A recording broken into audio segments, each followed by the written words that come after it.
The Billionaire in Room 808 Part 6. Chapter 20. The Signal. The villa was too quiet. That's what Layla noticed first when she stepped back inside the estate for what she now knew would be the last time. It was nearly golden hour. That soft, late afternoon light that spilled over Adriano Moretti's empire like it belonged there, brushing marble floors, catching in crystal decanters, making danger look like opulence. Layla adjusted the press badge clipped to her blouse, Layla Fontin International Travel Press Union. It was real enough. Issued years ago, back when she still believed journalism was about wonder. When her biggest concern had been word count and Wi-Fi. Now, it was a passport out of the lion's mouth. Luca was waiting near the East Wing garden gate, back turned, speaking softly into a burner phone. His expression didn't change when he saw her, but his fingers brushed hers for exactly 1 second, a silent check-in. She nodded once. Her bag was secure. The flash drive was hidden inside the lining, tucked beneath old passports and a zippered notebook she hadn't used in months. "It's ready," she whispered. He didn't ask if she was sure. He knew. Instead, he turned toward the hallway and offered her his arm, not in affection, but performance. They walked past the guards as if they were headed to the dock for a final glass of champagne. Her heels clicked softly against stone. Luca's voice was low, casual, as they passed the last checkpoint. "Smile," he murmured. Layla smiled. The boat awaited them on the far edge of the compound, a private Moretti watercraft with black lacquered wood and sleek lines, built for both elegance and escape. A young staffer held the rope loose at the dock. He offered a nod, unaware he was witnessing the end of something. Luca helped Layla into the boat, then stepped in behind her. The engine purred to life, quiet and expensive. As they pulled away from the pier, the estate behind them didn't flinch. It stood like a cathedral to empire, proud, ancient, immovable. But Layla knew better now. It was rotting from within. 5 minutes downriver, the first checkpoint disappeared behind them, a concrete post manned by 2 guards who didn't look up from their phones. 10 minutes after that, they passed under a stone bridge that marked the final boundary of the estate's private protection zone. Once they cleared it, Luca reached into his coat pocket and pulled out a slim, silver phone. Not his usual burner. Not even his encrypted line. This one was older. Sleeker. It had only 1 contact. He unlocked the screen. Typed a single phrase. 808 open. Then hit send. No alarms sounded. No sirens wailed. But Layla felt it. The shift. Something in the atmosphere, invisible and massive. Like a fault line cracking beneath water. Like the breath a world takes before screaming. "Is that it?" she asked, her voice low. He stared at the screen. The message had been delivered. Received. Confirmed. Luca didn't speak at first. He slid the phone into his pocket and looked out over the water. The villa was now just a blur behind them, its towers softened by distance. Then he turned to her. And he nodded. That was the signal. 808 open wasn't just a phrase. It was a cipher. A command. A key that had been waiting in the dark for years.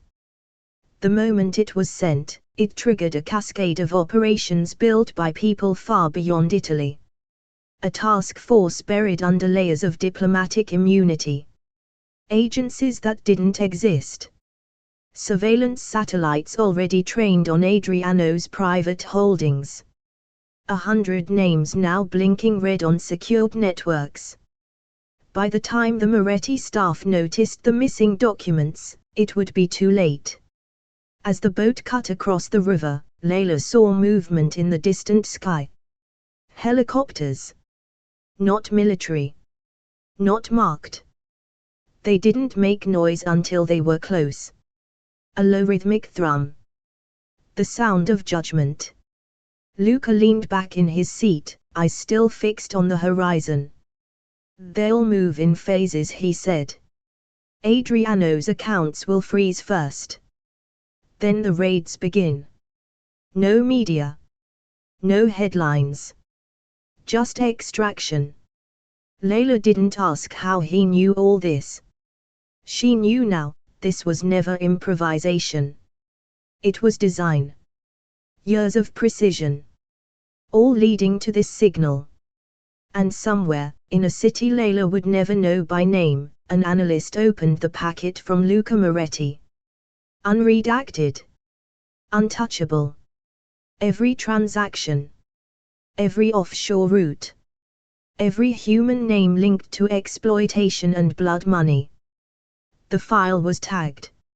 Operation Cassandra Asset 808. Authorized. Back on the water, Luca turned to her, calm, unreadable. "You understand what happens next?" "No," Layla admitted. "But I want to." His gaze softened, just slightly. "Everything changes now. You're not just a witness. You're a part of this." She nodded. "I've already chosen," she said. "You don't have to ask again." He didn't. Behind them, on the edge of the estate's boundary, two unmarked cars rolled silently through the front gates. And one of the guards finally looked up. But it was too late. The storm had already arrived. Chapter 21 Disappearing Act. It was as if the world woke from a fever dream. One morning, the Moretti name dominated whispers, hedge fund circles, diplomatic enclaves, old money corridors that didn't use the internet. By afternoon, it was fading. Sanitized. Curate. The press spoke in vague euphemisms, shifting portfolios, internal investigations, temporary detainments for audit review. And by dusk, gone. No headlines. No exposes. No reckoning. Just absence. Layla watched it all unfold from a rooftop cafe in Geneva. Alone. Unseen. Wrapped in a scarf too warm for spring. Her coffee had gone cold. She scrolled through her news alerts again.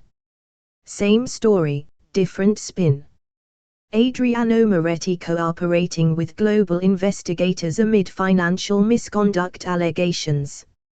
Moretti Holdings to restructure, international board to assume control. No public comment from remaining family members. No mention of Luca. Not once. As far as the world was concerned, he had never existed. Not in the boardroom. Not in the family. Not in the bloodline. A ghost once again, dissolved back into shadow. Layla shut off her phone. A breeze stirred her hair, and for the first time in days, she realized she was alone. Not operationally. Not logistically. Emotionally.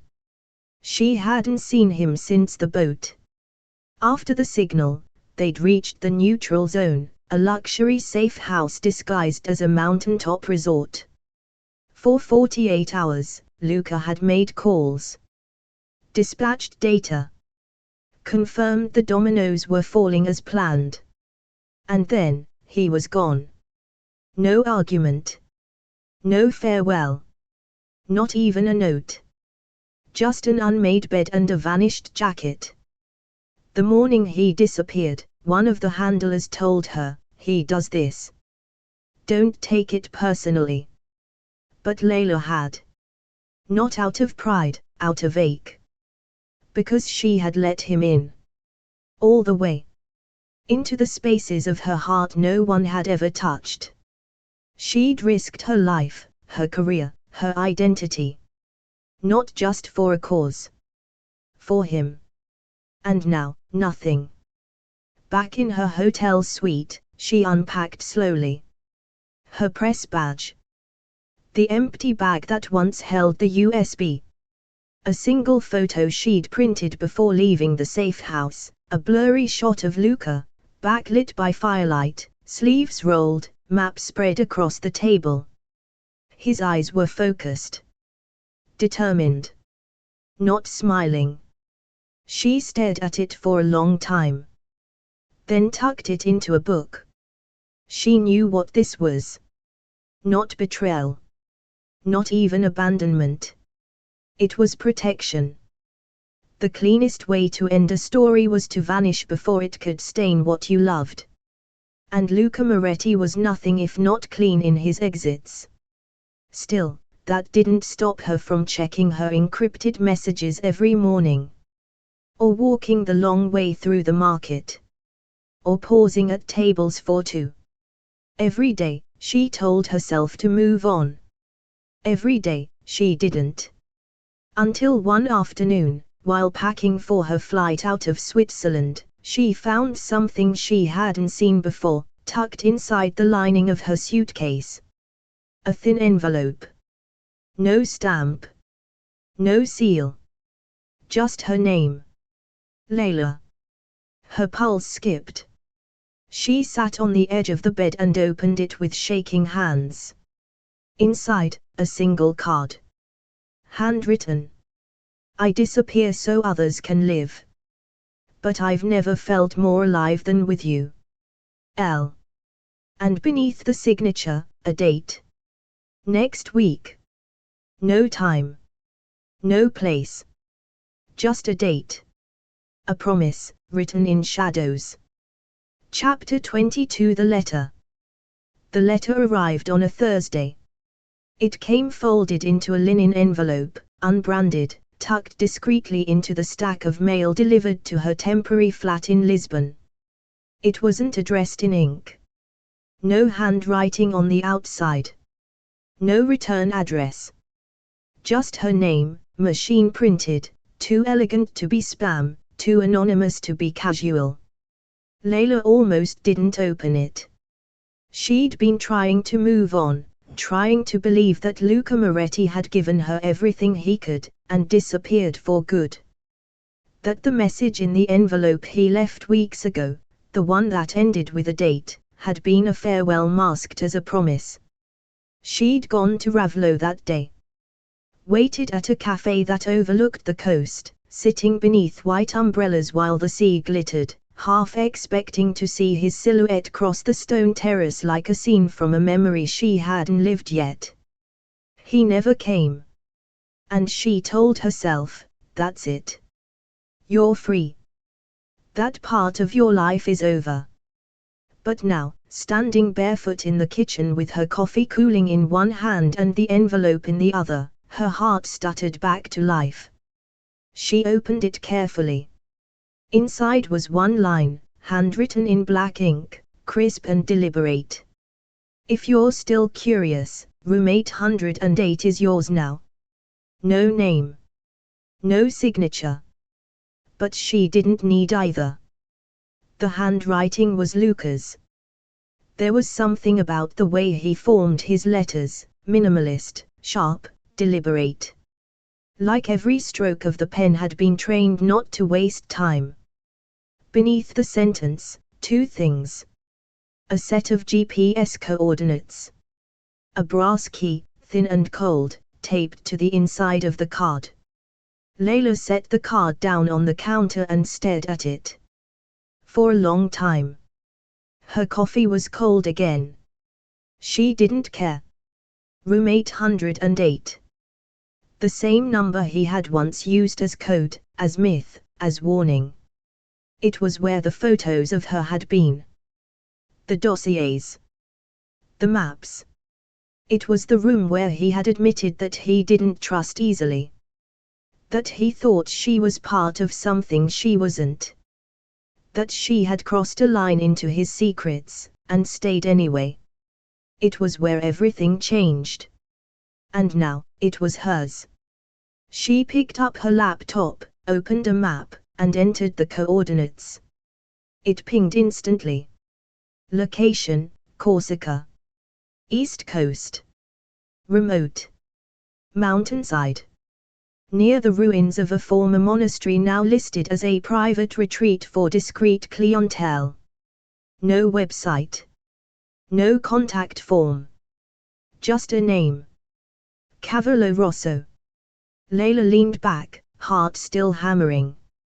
It wasn't just a place. It was a message.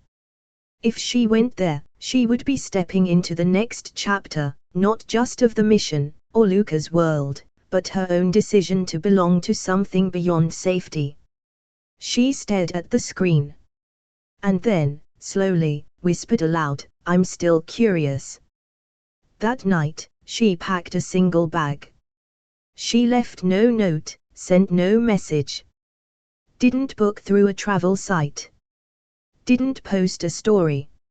She went offline completely, retracing the steps Luca had once taken into silence, only this time, she did it by choice.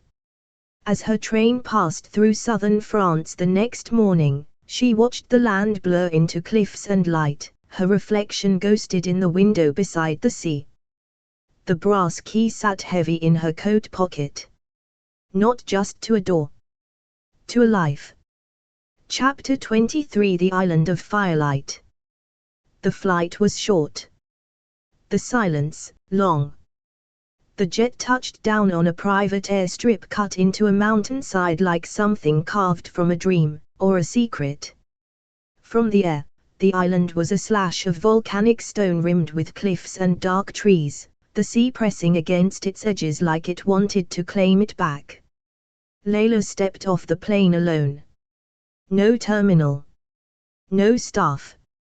Just a man in white linen holding a small wooden sign with her name on it. He didn't speak. Just nodded and motioned to the path. The drive wound upward, narrow, steep, half lost in flowering trees and obsidian rock. Somewhere in the distance, wind turbines turned slowly like old clocks. And then, just as the sun began to lower into the sea, the road stopped at a gate of black lava stone, overgrown with moss, smoothed by salt and time. There were no guards. No locks. Just a single arch. She stepped beneath it. And everything changed. The world beyond the gate wasn't ruined, it was reborn. A path of glass tiles stretched like water across volcanic ground. Torches lined either side, flickering golden even in the twilight. And there, rising at the center of the island like a cathedral grown from the ash, stood a chapel of glass and marble, modern, minimal, gleaming beneath the darkening sky. It looked too fragile to survive the wind. But it stood tall. Rooted. A structure made not to hide, but to reveal. Layla walked slowly toward it, her footsteps muffled by volcanic sand. She didn't know what she expected to find inside. An echo. A message. Another empty room. She reached the door, clear glass, framed in stone, and hesitated. Then pushed. Inside, it was warm. Not from heat. From light. The walls were tall panels of glass framed in dark copper, open to the sea. Flames danced from iron sconces set into the walls, and along the center of the room ran a single aisle of polished marble, leading toward an altar that was nothing more than a raised platform and two chairs. It was empty. Or so she thought. Until she saw the figure standing near the far wall, back turned, head tilted slightly like he was listening to something only he could hear. Luca. Alive. He turned before she could speak. His face was the same. But lighter. Less guarded. The shadows beneath his eyes had softened, and the constant tension in his jaw, the silent calculations, the rehearsed calm, had vanished. He didn't look like a man hiding anymore. He looked like a man home. When he smiled, it was slow. Real. The kind of smile you wait entire years to see. "I wasn't sure you'd come," he said. Layla stepped forward, words caught in her chest. "You left," she whispered. "I had to," he said gently. "I needed to build something worth staying for. I couldn't ask you to follow me into more shadows." She shook her head, breath catching. "And this?" His eyes softened. "This is the first place I've ever built where I didn't need to erase myself." She looked around, the chapel, the light, the sea beyond the glass. "It doesn't feel real," she said. "It isn't," he murmured. "Not to anyone else." "That's the point." They stood in silence for a moment. Then he walked toward her, slow, deliberate, and when he reached her, he didn't speak. He just opened his arms. She stepped into them like they were always meant to be there. There was no urgency. No fire. Just stillness. The kind that only comes when two people have nothing left to prove, only something left to choose. He pulled back just enough to meet her eyes. "Layla," he said. "I have nothing left to hide. Not from you." Tears blurred her vision. He brushed them away with his thumb. "I wanted to give you something," he said. "Not a life on the run. Not a cause. Just a place. Ours." She looked around the glass chapel again, the quiet, the firelight, the ocean beyond. The walls didn't feel like walls. They felt like a beginning. He led her to the altar, where 2 glasses of wine sat untouched. A fire crackled quietly behind them in a shallow copper basin. He poured for her. And then, for the first time since the train, since the masquerade, since room 808, they sat. No code. No plan. Just a man and a woman, in a chapel made of light. "I'm not the same man," he said softly. "Not anymore." Layla nodded. "I know," she whispered. "Neither am I." They touched glasses. And drank. Chapter 24: The Wedding. The sun rose hard and gold. There were no bells. No string quartet warming up. No staff hurrying around with flower arrangements. Just the sound of the sea below, and the soft hum of morning wind through the lava stone archway. Layla stood alone in the quiet room where fire met light. No mirrors. No attendants. Just a dress, hanging like liquid sunrise in the window. Gold silk. Simple, sleeveless, glowing faintly with each flicker of sunlight. When she ran her fingers over the fabric, it felt like warmth itself, like everything she thought she'd have to give up when she entered Luca's world.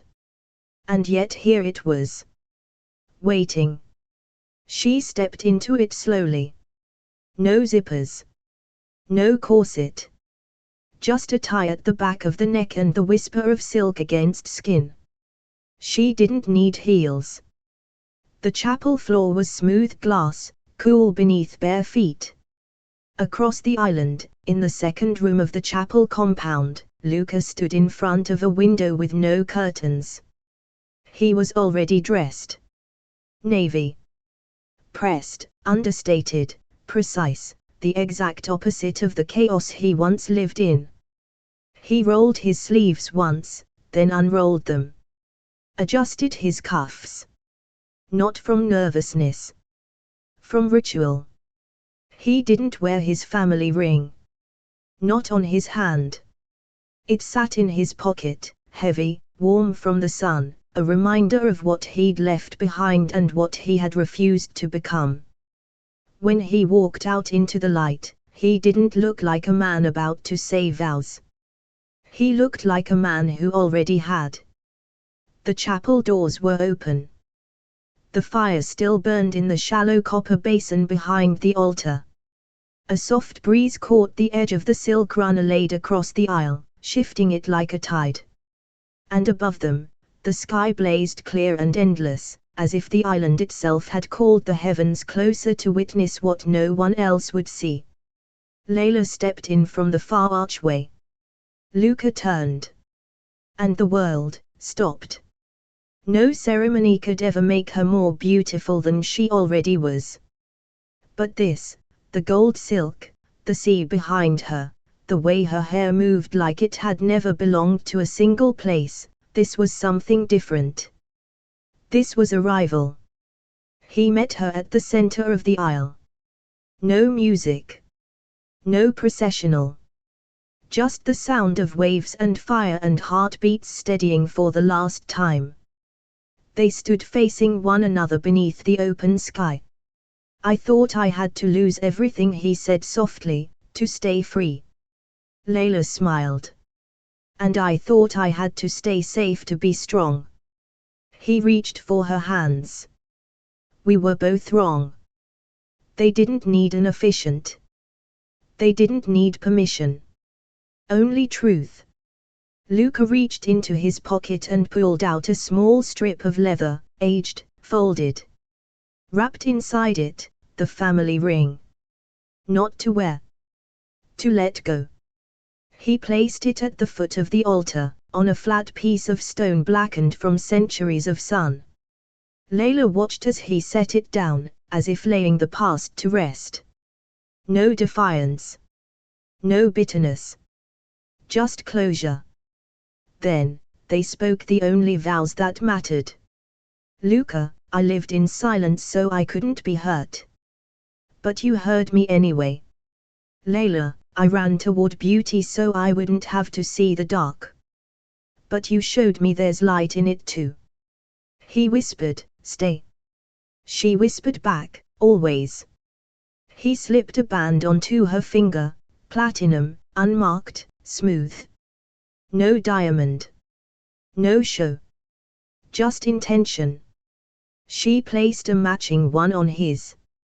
Nothing borrowed. Nothing blue. Just gold and navy and peace. The fire behind them crackled as the sun began to set, casting amber light across the glass chapel floor. They kissed once. Not long. Not dramatic. But with the kind of stillness that made the world go quiet around it. A kiss not to promise something in the future, but to say, this is it. This is now. And we are already home. When they left the chapel, hand in hand, the fire still burned. The ring still lay on the stone. And the island, half shadow, half flame, stood still, holding them in its arms. There was no announcement. No photos. No husband and wife declared to a crowd. Just the wind, the sky, the sea. And two people who had come through hell, and decided to stop running. Together. Chapter 25 Queen of 808. The sea was quiet. Just below the cliffs, waves licked against black rock, steady as breath. Seagulls wheeled high above, too far to hear. The wind carried jasmine from the garden, and sunlight pooled through the tall windows like honey. Room 808 had changed. It was no longer a sealed bunker beneath an old villa. No longer a war room filled with maps and suspicions. That place had served its purpose, built to see the world as it was. This room was built to reshape it. White marble stretched wall to wall, cool and veined with silver. The ceiling was open glass, framed by slatted wood, letting the sky spill in unfiltered. Along the far wall, a desk of clear quartz, sleek and simple. Beside it, shelves lined with leather-bound notebooks, satellite schematics, travel permits. And at the center of it all, facing the sea, Layla. Barefoot. Wrapped in a rope of ivory silk. Hair braided loosely over one shoulder, face lit by gold morning light. She sat at the desk, fingers curled around a pen, though she hadn't written a word. Not yet. On the table in front of her lay a new folder, blank on the outside. Inside, blueprints for something that didn't exist yet. A new project. A new network. One that would turn the remnants of the Moretti Empire into a mechanism for good. Clean trade. Protected art routes. Anonymous aid funds. Discreet justice. No titles. No boards. No attention. Just results. And at the bottom of every page, a tiny watermark. 808. Not as a warning anymore. As a signature. She heard the soft shift of footsteps behind her. Not cautious. Not hiding. Familiar. Luca stepped into the light, barefoot, wearing a dark grey linen shirt rolled at the sleeves. There were lines at the corners of his eyes now. The kind that come from peace, not pain. He stood behind her, hands resting on the back of her chair. "We made it," he said, voice low. She didn't turn. She just smiled, not the small, practiced smile of their early days. But the quiet, certain kind. The one only he had ever seen. "Not quite," she replied. Then she turned and met his eyes. "Now we begin." He reached out and offered her his hand. No speeches. No directives. Just an invitation. She took it. And together, they walked through the glass door into the sunlight, out onto the balcony that overlooked their coastline, their chapel, their fire-forged kingdom. No paparazzi. No legacy carved by others. Just two people who had built a future from the remains of a past meant to destroy them. Ashes and diamonds. Light and shadow. She leaned against his shoulder. He kissed her temple once. And the camera pulled back. Higher. Wider. Until the island was just a shape in the blue, carved in stone, crowned in glass, and lit with gold. That's the end of this story, but trust me, the next one is even more thrilling. We drop fresh episodes every day, so don't miss out. Like, subscribe, and stay tuned, you won't want to miss what's coming next. Thanks for listening to Billionaire Romance Stories, where love meets luxury in the most unexpected places. If you enjoyed this story, make sure to like, subscribe, and drop a comment. We love hearing your favorite twists and favorite theories. And don't forget to ring that bell, because in this world of yachts, secrets, and luxurious romance, the next story is always one click away.